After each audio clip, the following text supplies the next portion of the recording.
বাংলাদেশের শিল্প স্থাপনাগুলোর মধ্যে Carew and company Bangladesh limited একটি প্রাচীন ও ঐতিহ্যবাহী প্রতিষ্ঠান। চুয়াডাঙ্গা জেলার দর্শনায় অবস্থিত সুগার ফ্যাক্টরি, ডিস্টিলারি ও বাণিজ্যিক খামার সমন্বয়ে এটি একটি বৃহৎ শিল্প কমপ্লেক্স।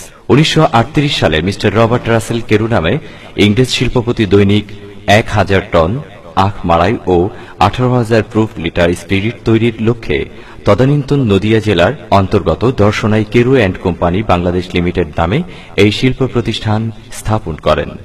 পরবর্তীতে চিনি কারখানার যন্ত্রপাতির অবস্থা অনেক পুরাতন হওয়ায় 1978 সালে Bangladesh Australia sugar industry project বাসিফ এর আওতায় 3.18 কোটি টাকা ব্যয় করে আংশিক বিএমআরই করে উৎপাদন ক্ষমতা 1150 মেট্রিক টনে উন্নীত করা হয়। বাংলাদেশ স্বাধীন হওয়ার পর Carew and company Bangladesh limited নামে Bangladesh sugar and food industries কর্পোরেশনের অধীনে প্রতিষ্ঠানটি পরিচালিত হয়ে আসছে। চিনি কলের কার্যক্রম সংক্ষেপে বর্ণনা করছি। এখানে আখ চাষিরা আখ কর্তন করছেন। মিলের পরিবহনে 35টি ইক্ষু ক্রয় কেন্দ্র থেকে মিলে আখ আনা হচ্ছে। ইক্ষু ওজন যন্ত্রে আখ ওজন করা হচ্ছে। ওজনের পর সারিবদ্ধভাবে আখ ভর্তি ট্রলি সাজানো রয়েছে। মাড়াইয়ের জন্য ডোঙায় আখ নিক্ষেপ করা হচ্ছে। 5টি মিলিং টেমটেমের মধ্য দিয়ে নিষ্কাশন করে রস সংগ্রহ করা হচ্ছে। ছোবড়া বয়লারে প্রেরণ করা হচ্ছে। এই ছোবড়া দ্বারা স্টিম তৈরি করে সেই স্টিম দ্বারা টার্বো অল্টারনেটরের মাধ্যমে বিদ্যুৎ উৎপাদন করা হচ্ছে। এই বিদ্যুৎ দ্বারা সম্পূর্ণ কারখানার বিদ্যুতের চাহিদা পূরণ করা হচ্ছে। মিল হাউস থেকে আসা রস ক্ল্যারিফাই করে হিটার ও ইভাপোরেটরের মাধ্যমে বয়েল করে রসকে ঘন করা হয়। এই ঘন রসকে সিরাপ বলা হয়।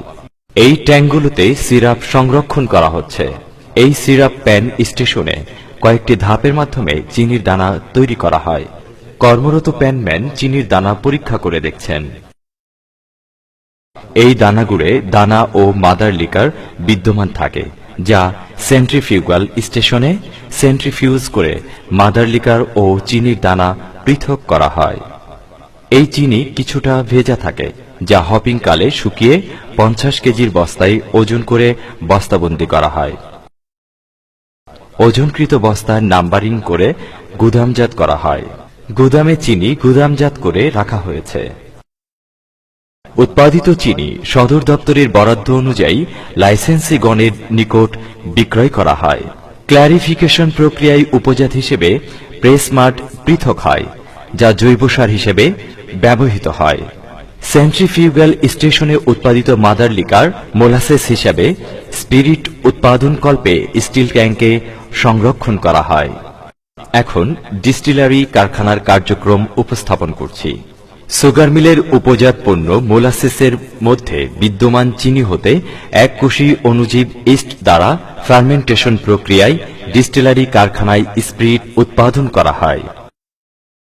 ল্যাবরেটরিতে ইস্ট কালচার করে মূল কারখানায় 10 লিটার ফ্ল্যাস্কের মাধ্যমে পাঠানো হয়, যা 100 লিটার তরলায়িত জীবাণুমুক্ত মোলাসেস মিডিয়ার মধ্যে ইস্ট প্রোপাগেশন করে পর্যায়ক্রমে 17,000 গ্যালন ধারণ ক্ষমতা সম্পন্ন ফার্মেন্টেশন ভ্যাটে ফার্মেন্টেশন কার্যক্রম সম্পন্ন করা হয়। এই ফার্মেন্টেড ওয়াশ থেকে ফ্র্যাকশনাল ডিস্টিলেশনের মাধ্যমে স্পিরিট পৃথক করা হয়। এই প্রক্রিয়ায় বিভিন্ন গ্রেডের স্পিরিট উৎপাদন করা হয়, যেমন rectified spirit, denatured spirit, country spirit, extra neutral alcohol. Rectified spirit দ্বারা whisky, brandy, vodka, country spirit দ্বারা রোজারাম ও ওল্ড রাম এবং এক্সট্রা নিউট্রাল অ্যালকোহল দ্বারা জিন ও মল্টেড হুইস্কি ব্র্যান্ডের ফরেন লিকার তৈরি করা হয়। উৎপাদিত ফরেন লিকার স্বরাষ্ট্র মন্ত্রণালয় কর্তৃক ইস্যুকৃত লাইসেন্সিদের নিকট দর্শনা, ঢাকা ও চট্টগ্রাম এই 3টি বিক্রয় কেন্দ্রের মাধ্যমে বাজারজাত করা হয়। এছাড়া রেকটিফাইড স্পিরিট লাইসেন্স প্রাপ্ত হোমিও ডাক্তারদের নিকট এবং বিশ্ববিদ্যালয় গবেষণাগার ও ঔষধ প্রস্তুতকারী প্রতিষ্ঠানের নিকট বিক্রয় করা হয়।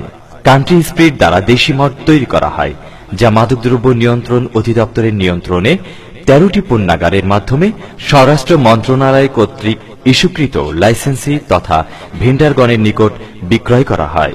ডিনেচার্ড স্পিরিট মাদকদ্রব্য নিয়ন্ত্রণ অধিদপ্তর কর্তৃক ইস্যুকৃত লাইসেন্সিদের নিকট বিক্রয় করা হয়। জাতীয়করণের পর থেকে অদ্যাবধি কেরু অ্যান্ড কোম্পানি সম্মিলিতভাবে শুল্ক, ভ্যাট, সারচার্জ, আয়কর ও লভ্যাংশ হিসেবে প্রায় 750 কোটি টাকা সরকারি কোষাগারে প্রদান করেছে।